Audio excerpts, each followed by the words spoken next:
In this video I'm going to show you how to ping someone on Discord. That is quite simple and easy to do, so let's begin. And first open up Discord application, and here you can hit on this three lines icon to open up the specific conversation that you want.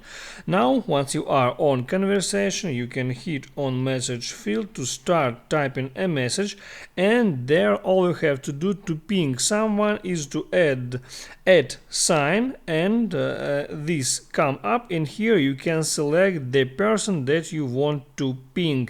I'll select that one, and there I can enter my message and then hit send. Now you see that the person name is highlighted, and also it means when you ping a person that that person will get notification about your current message.